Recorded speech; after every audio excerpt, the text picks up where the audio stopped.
여러분, 오늘 우리는 아주 불편하지만 누구나 한 번은 겪어야 하고 또 누구나 한 번은 주인공이 되는 기묘한 경제학 이야기를 해보려 합니다. 자, 상상해보세요. 여러분이 인생에서 가장 슬픈 날 혹은 가장 기쁜 날을 맞이했습니다. 사랑하는 이를 떠나보내는 장례식장 혹은 평생의 동반자와 약속을 맺는 예식장 말이죠. 그런데 이 두 장소에는 아주 기묘한 공통점이 하나 있습니다. 바로 상식밖의 가격표입니다. 분명히 어제 마트에서 본 육개장 한 그릇의 가치와 오늘 장례식장에서 마주하는 육개장의 가격은 하늘과 땅 차이입니다. 예식장에서 먹는 뷔페는 어떤가요? 냉정하게 말해서 시중에 8만원, 9만원짜리 호텔 뷔페 퀄리티를 기대했다가는 큰 코 다치기 십상이죠. 그런데 우리는 도대체 왜 이 말도 안 되는 비용을 군말 없이 지불하고 있을까요? 왜 이 시장에서는 그 흔한 시장 논리나 가격이나 경쟁이 통하지 않는 걸까요? 오늘 이 시간에는 장례식장의 육개장 한 그릇부터 웨딩홀의 황당한 대관료까지 우리 인생의 시작과 끝을 볼모로 잡고 있는 이 거대한 경조사 카르텔의 속살을 낱낱이 파헤쳐 보겠습니다. 이건 단순한 바가지 이야기가 아닙니다. 우리 사회의 체면 문화, 정보의 비대칭성, 그리고 인간의 가장 원초적인 감정을 이용한 고도의 비즈니스 모델에 대한 이야기입니다. 이제부터가 진짜 본 게임입니다. 먼저 우리 인생의 마지막 정거장, 장례식장부터 가보겠습니다. 여러분, 장례식장에 가면 가장 먼저 떠오르는 음식이 뭔가요? 당연히 육개장입니다. 그런데 이 육개장 평소에 밖에서 사 먹으면 비싸야 10,000원 초반대죠? 하지만 장례식장에서 결제되는 영수증을 보면 입이 떡 벌어집니다. 고기 몇 점 안 들어간 국물과 밥, 그리고 반찬 몇 가지를 인원수대로 계산해보면 이건 거의 미슐랭 식당 싸대기를 갈 길 정도의 비용이 나옵니다. 여기서 첫 번째 미스터리가 발생합니다. 왜 하필 육개장인가? 사실 여기에는 아주 고도의 경제적 계산이 숨어 있습니다.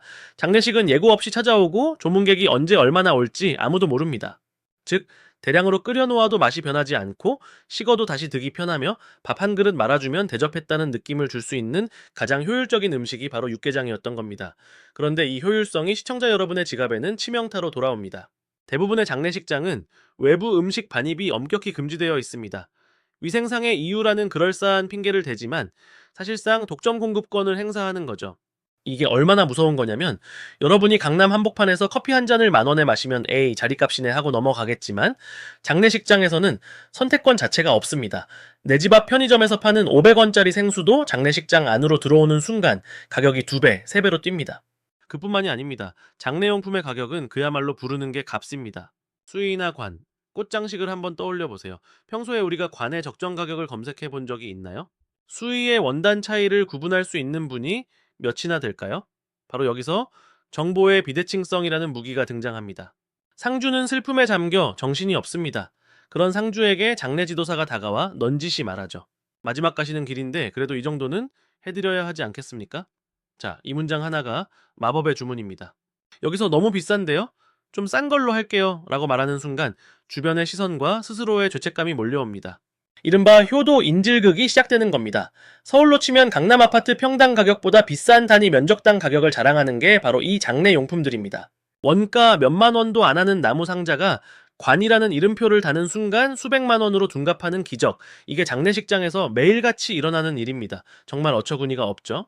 하지만 이게 끝이 아닙니다. 이제 더 화려하고 더 세련되게 우리의 지갑을 털어가는 웨딩 시장으로 넘어가 보겠습니다. 장례식이 슬픔을 인질로 삼는다면 결혼식은 설렘과 단 한 번뿐이라는 환상을 볼모로 잡습니다.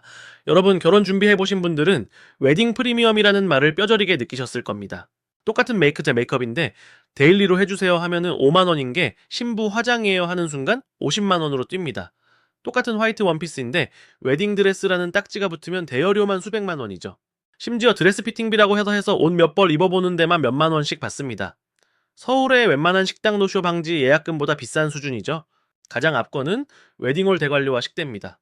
요즘 서울에서 좀 이름 있다 하는 웨딩홀 식대 얼마인지 아십니까? 7만원, 8만원은 기본이고 10만원을 훌쩍 넘는 곳도 허다합니다. 그런데 냉정하게 따져보자고요. 그 식당들이 그만한 가치가 있을까요? 좁은 테이블에 다닥다닥 붙어 앉아 정해진 시간 안에 허겁지겁 먹고 나와야 하는 그 뷔페가 말입니다. 이건 사실상 축의금 회수 시스템에 가깝습니다. 웨딩홀 입장에서는 이 구조가 황금알을 낳는 거위입니다. 하루에 5팀, 6팀씩 공장에서 물건 찍어내듯 결혼식을 돌립니다. 30분 만에 한 커플을 치워내고 다음 커플을 들여보내는 30분 컷 예식. 정말 기괴하지 않나요? 그런데도 예약은 1년 전부터 꽉 차 있습니다. 왜 그럴까요? 바로 과시와 불안 때문입니다. 남들 다 하는 곳에서 해야 한다는 사회적 압박과 여기 아니면 내 자리가 없다 하는 공포 마케팅이 결합된 결과물이죠. 여기에 스드메라고 불리는 스튜디오, 드레스, 메이크업 패키지는 또 어떻습니까? 이건 거의 금융사기에 가까운 복잡한 구조를 가지고 있습니다. 처음 계약할 때는 아주 저렴한 가격을 제시합니다. 하지만 계약서를 쓰는 순간부터 추가금 파티가 시작됩니다. 사진 원본 데이터 사는데 30만원, 주말 촬영이라 20만원, 드레스 등급 올리는데 100만원, 나중에는 배보다 배꼽이 더 커지는 상황이 발생하죠. 정말 황당한 건 이런 불합리한 구조를 모든 사람이 알고 있는데도 아무도 이의를 제기하지 않는다라는 겁니다. 만약 여러분이 식당에서 밥을 먹는데 주인이 이건 원본 데이터 비용 따로 내셔야 합니다 라고 하면 가만히 있겠습니까? 당장 리뷰 테러하고 난리가 나겠죠? 하지만 결혼식에서는 다들 웃으며 돈을 냅니다. 왜? 내 인생의 가장 행복한 날을 망치고 싶지 않으니까요.